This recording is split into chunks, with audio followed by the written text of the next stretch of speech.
Welcome back to Hexes, Haunts, and Howls. I'm your host, Cupcake. Today is episode 14 of A through Z of Haunted America, a series where we explore the strange, eerie, and mysterious corners of America. And if you've never really thought about Indiana before, you're not alone. On the surface, it looks quiet. Farmland, small towns, long stretches of road where nothing really seems to happen. And that's usually where people stop looking. Because Indiana has its own stories. Not the kind that stay in books or get cleaned up over time. The kind that people still talk about, like they're not entirely sure they believe it. But they don't fully doubt it either. In tonight's episode, we're getting into some of the strangest accounts to come out of the state. Things like massive creatures people swear they saw in the water, something watching from the trees where it shouldn't be, and a mystery that turns from unsettling to genuinely dark the deeper you go into it. Some of it might sound like folklore. Some of it might sound like coincidence. And some of it doesn't really have an explanation that fits comfortably. So tonight, we're going to Indiana, and we're not just looking at what people claim happened there. We're looking at what still doesn't make sense.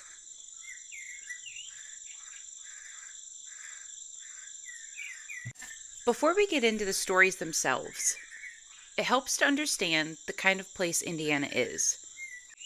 Because a lot of what people report doesn't happen in cities or crowded areas. Indiana sits right in the Midwest, and a lot of its identity comes from being in between places. Not coastal, not mountainous, not isolated in the way people usually think haunted regions, but instead open land, farmland, forests, and long stretches of road where towns feel miles apart. But Indiana's history goes much deeper than that surface level image. Long before modern towns and highways, this land was home to indigenous cultures that built large earthen structures known as mound sites. Some of these still exist today, quiet, grass-covered formations that don't always get much attention, but carry thousands of years of history. Like a lot of ancient sites across this country, they've also become tied to stories, some cultural, some spiritual, and some that blur into modern legend over time. As Indiana developed, it became a state defined by agriculture, industry, and small communities spread far apart. That kind of layout matters because it creates space, long stretches where you can drive for miles without seeing much of anything, where woods sit close to roads, and where abandoned buildings don't always get cleared out quickly. And that's usually where the stories come from. In places like this, legends tend to stick. Not because people are looking for them, but because there's room for things to be misheard, misremembered, or just left unexplained. A sound in the trees doesn't get solved right away. A strange sighting on a royal land doesn't always have witnesses who can confirm it. And sometimes, when something happens out there, it doesn't get a neat explanation. It just becomes something people talk about quietly for years after. So when you hear Indiana stories about haunted houses, strange creatures, or places people avoid at night, it helps to remember the setting they came from. Wide open land, old history, and enough distance between places that sometimes, if something happened, you might be the only person who saw it.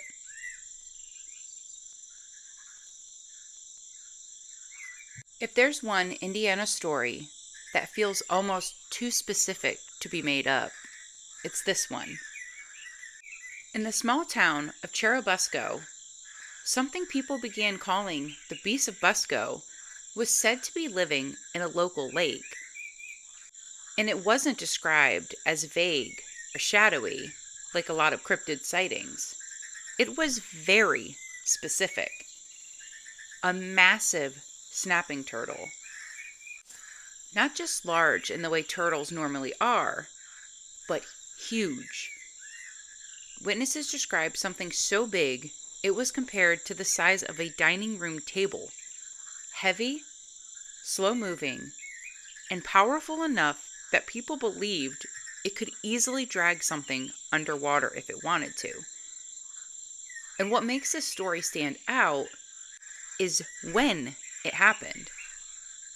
The late 1940s brought what you would call a turtle craze to Churubusco. Reports spread fast through the community, and instead of fading quietly like most local legends, this one escalated. People didn't just whisper about it, they talked about it openly enough that a search actually began. Locals organized efforts to find it. There were attempts to locate, capture, or at least confirm what people were actually seeing in the water. Crowds gathered, interest grew. For a small town, it became something like a shared obsession for a short period of time. And yet, despite all of that attention, nothing concrete was ever pulled from the lake. No confirmed capture, no definitive evidence, nothing that settled the question. Just stories from people who insisted they saw something too large to ignore. Over time, that excitement faded, as it usually does. But the Beast of Busco didn't completely disappear from local memory. Instead, settled into that strange space where a story becomes part legend, part local identity. So the question is simple, but uncomfortable.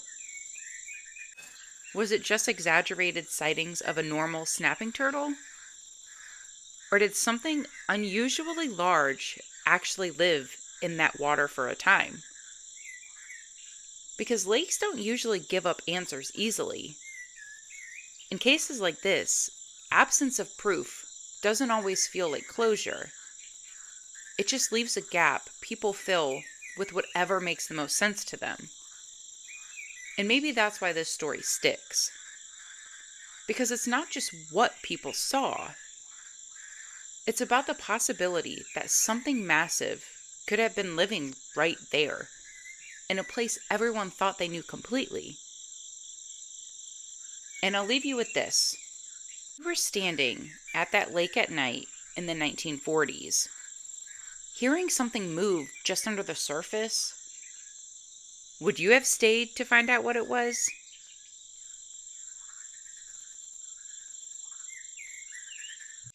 Not all legends in Indiana are tied to something massive or physical. Some of them are smaller. And that's what makes this next one uncomfortable.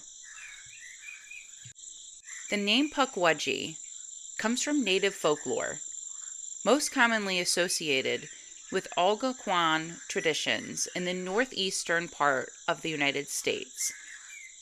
They are usually described as small humanoid beings, roughly child size, but not childlike in behavior.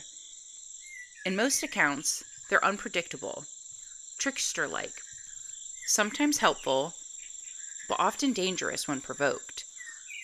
People describe glowing eyes, strange movements through wooded areas, and the feeling that they're being watched without ever seeing anything fully step into view. Now, to be clear, these stories are not originally tied to Indiana in a direct historical sense.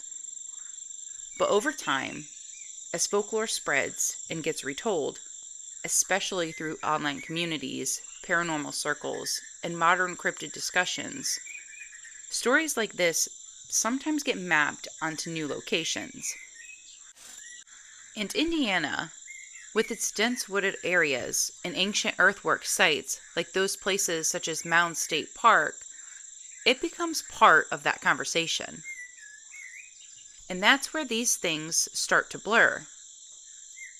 Visitors to wooded areas in Indiana have reported experiences they don't always fit neatly into common explanations. Not sightings of anything clearly identifiable, but moments of unease. Sounds that don't match wildlife. Movements between trees that stop when you focus on it. That feeling that something small is nearby, but never fully visible long enough to confirm. Some people connect those kinds of experiences to Pukwudgie, even if the origin of the creature isn't local to Indiana itself. And that raises an interesting question. Are these encounters actually connected to folklore beings from elsewhere? Or are we seeing a pattern where different cultures describe similar small presences in the woods experiences in their own way? Because across many cultures, there are stories like this. Small figures in the woods, mischievous entities, things that don't behave like animals, but also don't behave like anything human either. And that's what makes them harder to dismiss. Big monsters are easy to imagine.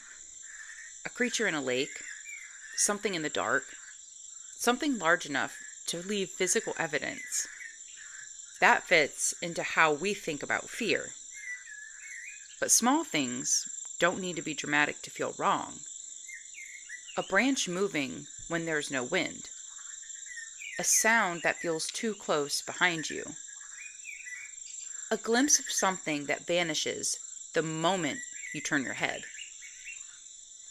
That kind of uncertainty lingers longer than something obvious ever could. And whether you interpret that as folklore, misidentification, or just the mind filling in gaps in the dark, it changes the experience of being in those woods. Because once that idea is in your head, that something small might be watching and staying just out of sight, the forest doesn't feel empty anymore. It feels occupied. And sometimes, that's worse.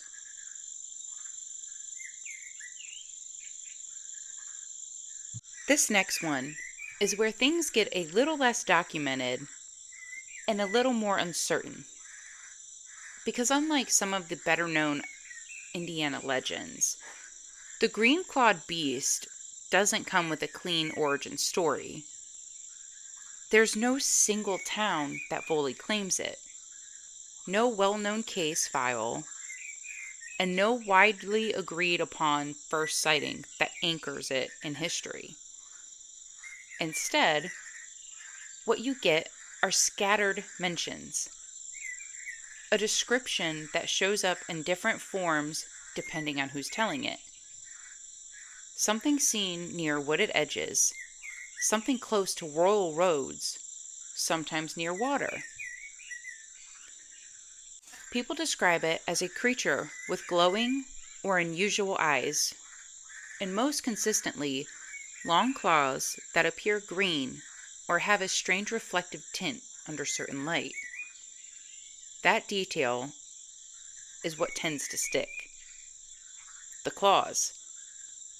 Not just sharp, but visibly distinct enough that people remember them even when the rest of the encounter feels unclear or brief. Now, with a story like this, it's important to separate what's been claimed from what's been verified.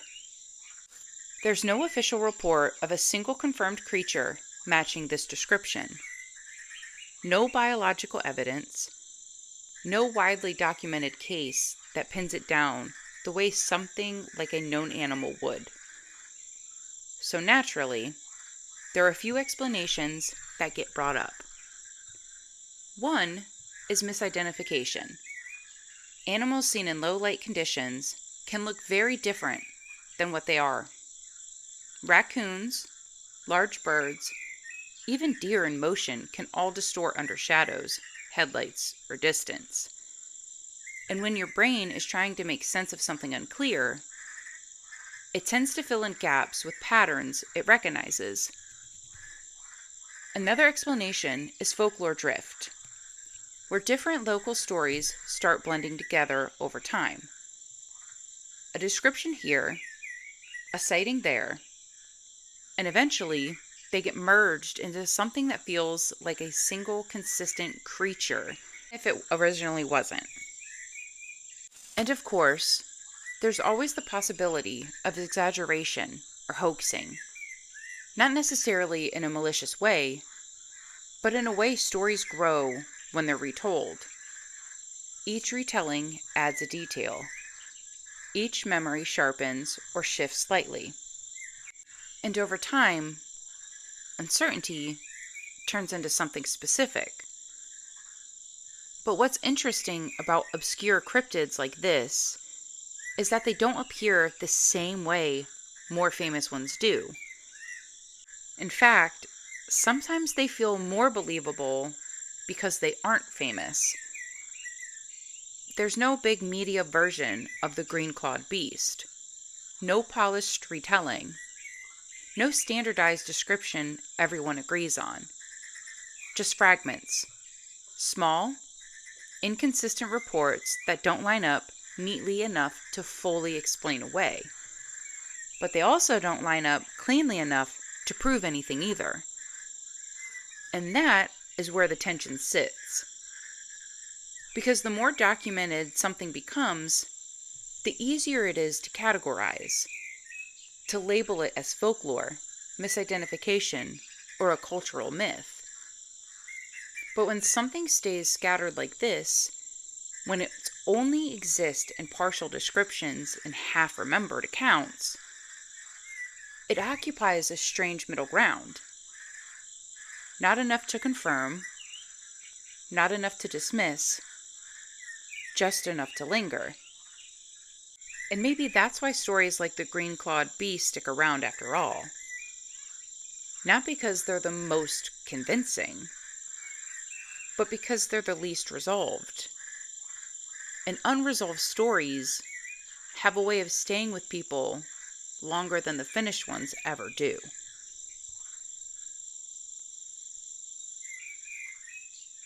This next story is different from the others in today's episode, because this one isn't a legend passed down over time, or a creature people argue about seeing in the woods. This is a real place, a real investigation, a case that still leaves more questions than answers. In the 1990s, attention turned to a property in Indiana known as Fox Hollow Farm. It belonged to a man named Herb Baumeister, a businessman who, at the time, appeared to be living a fairly normal suburban life on the surface. But what would eventually be discovered there would completely change the way people looked at that property and at the quiet space around it. After Baumeister's death in 1996, investigators searched the grounds of Fox Hollow Farm. What they found would turn the case into one of the most disturbing in Indiana's history. Human remains buried across the property, pointing to a much larger pattern of violence than anyone initially understood. And even then, the full scope was never completely clear. Because the more they uncovered, the more questions began to form. How many victims were there exactly? When did it truly begin? And how long had it been happening without detection? The search of the property wasn't quick or simple. It took time, careful excavation, and repeated findings that continued to raise the seriousness of the situation. As remains were recovered, it became clear this wasn't isolated. It suggested a pattern that may have been stretched back years.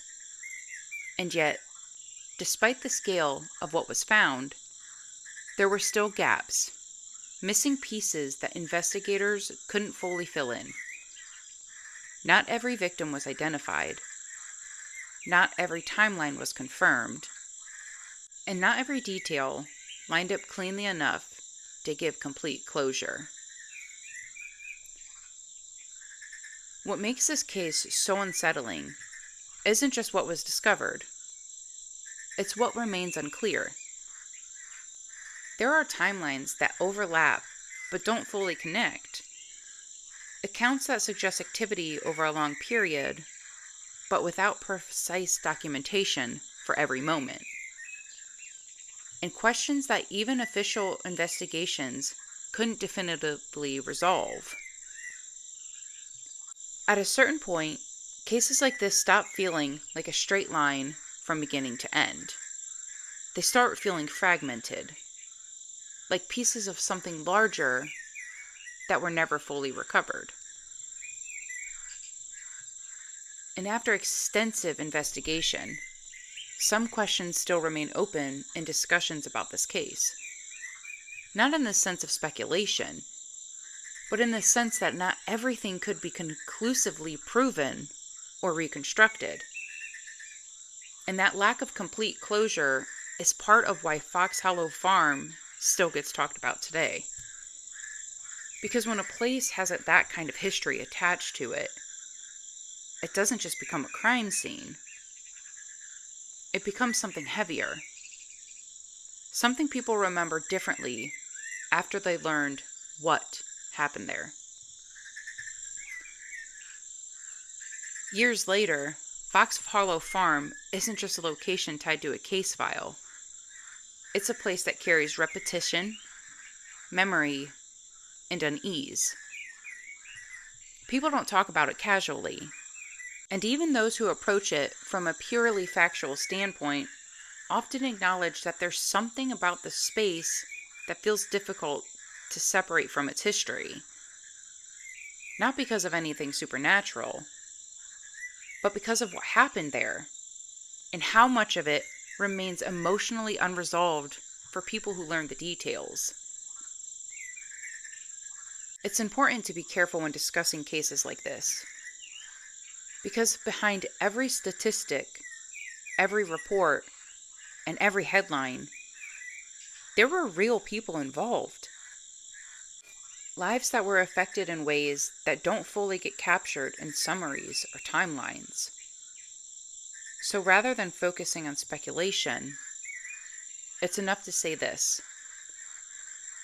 Fox Hollow Farm remains one of Indiana's most disturbing and complex cases, not because of mystery alone, but because of how much truth had to be uncovered before even part of the story came into focus. And for many, it still represents a place where answers came too slowly and never completely.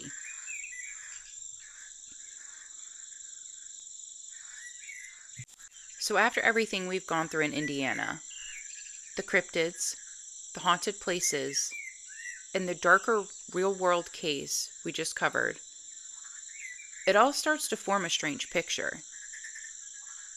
Because Indiana doesn't rely on dramatic settings. No deep oceans, no isolated mountain ranges, no places that instantly scream, something strange is happening here, and yet these stories still exist. If I had to take a step back and look at everything we covered tonight, the one that tends to stick out with people the most is probably Fox Hollow Farm. Not because it's the most mysterious in a traditional sense, but because it's real. There's no need to exaggerate anything for it to feel heavy. In terms of cryptids, the Beast of Busco is the one that feels the most grounded, mainly because it had a moment in time where an entire town reacted to it. Even without a confirmed answer, it still feels tied to a real collective experience, which makes it harder to completely dismiss. The green-clawed beast, on the other hand, is the kind of story that lingers for a different reason. It's not the clearest or the most documented, but that lack of clarity is exactly what makes it stick in your head after the fact. And that's the kind of pattern across Indiana as a whole. Nothing here is overly dramatic. Nothing depends on impossible settings.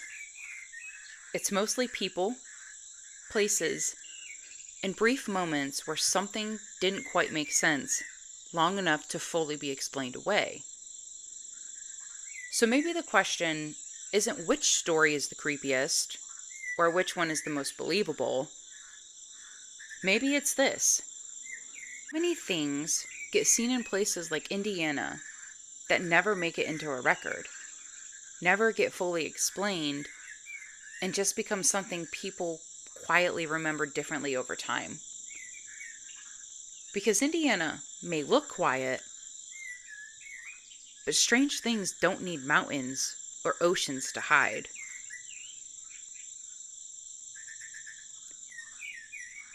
And that's where we're going to leave Indiana. From lake legends and wooded encounters to real-life cases that still leave questions behind. This state has a way of reminding you that quiet doesn't always mean empty. If you've made it this far, thank you for listening. And if you're from Indiana, or you've had something strange happen there, and you've never told anyone before, I'd love to hear it. You can send your story to hexes, haunts, and howls at gmail.com. Again, that's hexes, haunts, and howls, all one word, at gmail.com.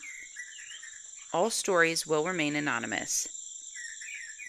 Sometimes it's the small details people don't think matter that end up becoming the most unsettling part. Before we go, I want to remind you, don't ignore what you can't explain too quickly. Some things have explanations. Some things just haven't been understood yet.